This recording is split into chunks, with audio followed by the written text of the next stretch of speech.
Hello and welcome. I'm Maria Ressa. This is Rappler Talk. ISIS filled the past year with a steady wave of attacks beginning in France, followed by assaults in Libya, Tunisia, Egypt. This jihadist group targeted France again in November, killing more than 100 people. On January 14th, the group attacked Jakarta's major business hub. Some analysts say it was an incompetent attack, but at least 8 people died. A video released on January 4th also shows terrorist groups from the southern Philippines pledging allegiance to ISIS leader Abu Bakr al-Baghdadi.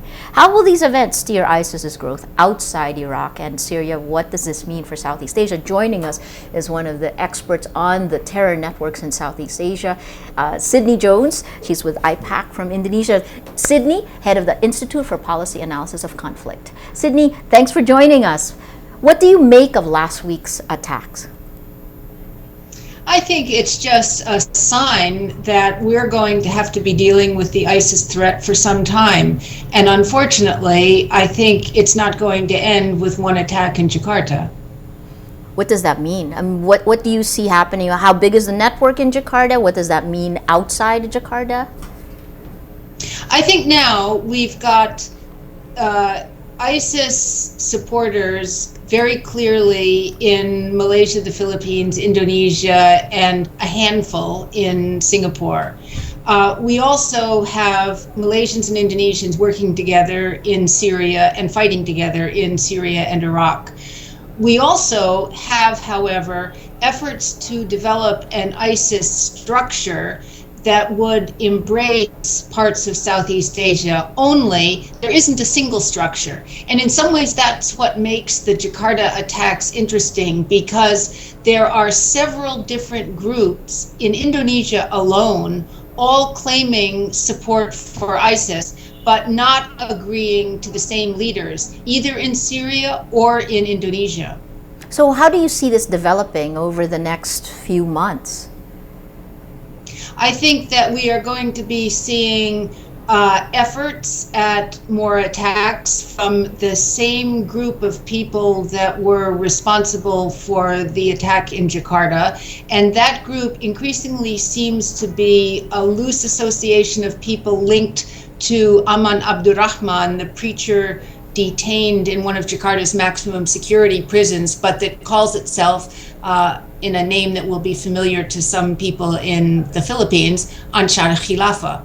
Yes. And we will see more attacks by them, but also there are other groups who also want to be recognized by ISIS as being active members of the jihad in Indonesia. And the fact that the Jakarta attacks got so much publicity may lead them to try their own hand at making bombs or targeted assassinations. So this is not going to be just one group trying to aim at police, foreigners, and Shia, who are now the 3 main targets. What are the connections in the Philippines, and how would you assess the threat levels here?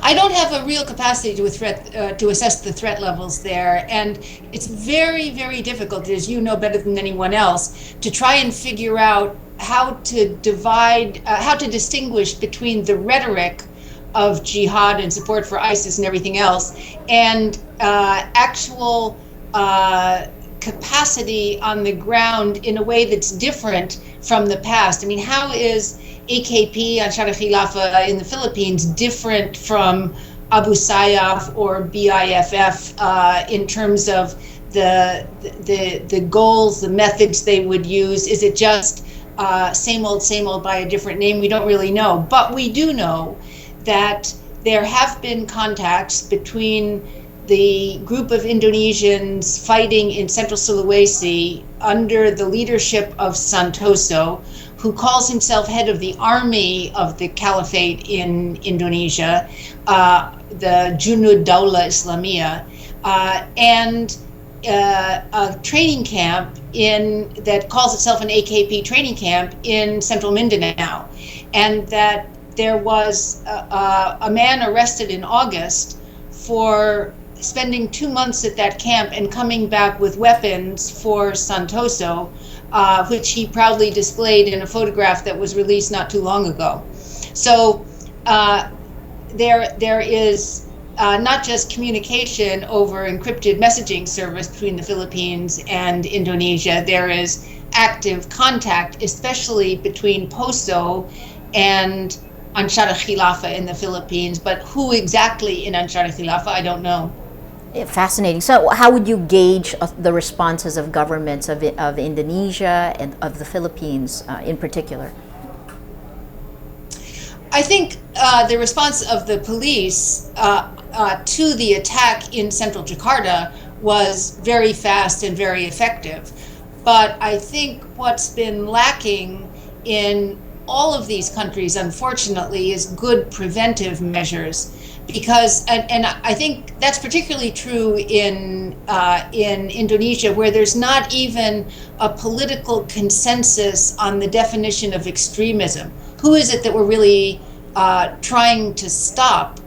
Wahhabis and Salafism more generally, that is, people who look to ulama in ultra-Puritan Saudi Arabia, or are we narrowly focused on the people who have joined ISIS? And I think until you make a decision for the narrower definition, you're not going to be able to have a very effective prevention program. Whereas if you define the problem as those people, at least for the moment, who support ISIS, you can identify who the people are, who the recruiters are. Very importantly, you can look at the deportees, because we now have close to 200, more than 200 people who have been sent back from Turkey alone, not counting people sent back from Malaysia, not counting people who've gone through other countries and been prevented from joining Syria. Just from Turkey, we have over 200 people who are now back home, frustrated at having not been able to get to ISIS.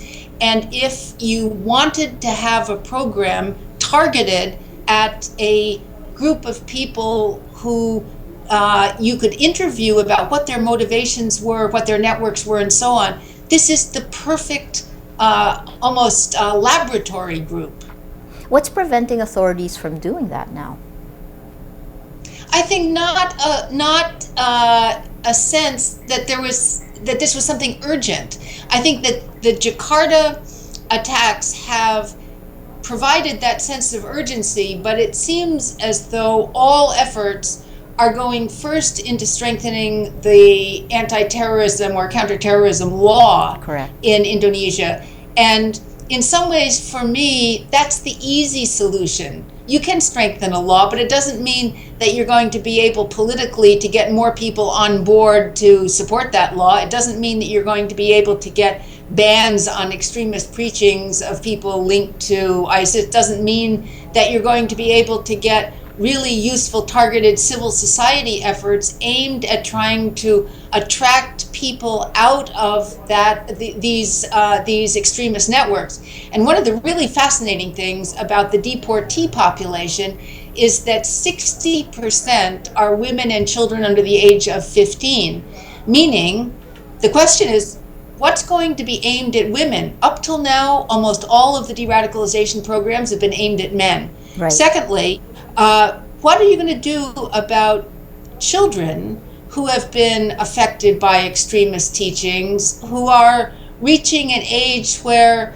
they might decide on their own to try and make another effort to go to Syria? And among the children of Indonesians and Malaysians who are actively now in Syria, what provisions are there in their own countries at home for if and when they come back?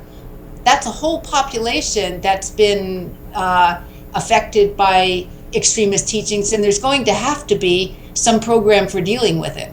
It seems to just keep evolving. Let me bring you back to the Philippines. Now, at least there's an idea in Indonesia that this is a threat now that has changed and must be dealt with, and there are efforts to already do that.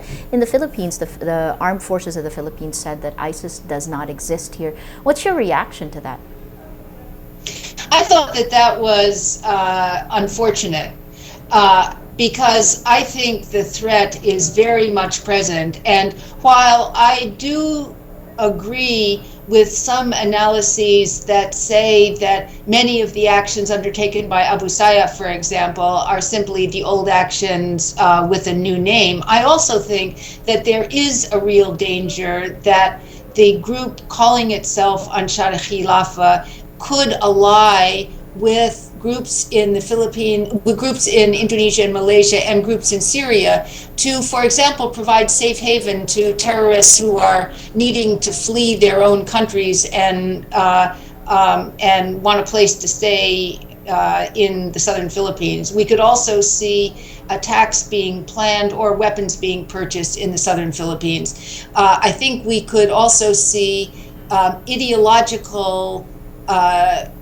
commitment and new ideological fervor being exported from Indonesia and Malaysia to some of the groups in the Philippines that have been more opportunistic and less ideological to date.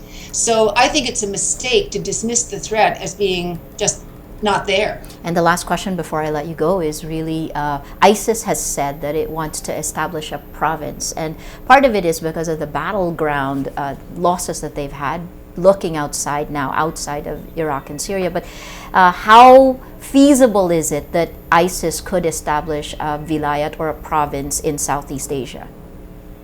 I think it's possible because I had thought beforehand that in order to establish or declare a province, they would have to control territory. And I've now been persuaded that that's not a precondition, that all it would take would be basically a declaration, because ISIS is actually not concentrated on Southeast Asia. It's concentrated on the war in Syria and Iraq. And if local groups want to declare a new province of ISIS, so be it.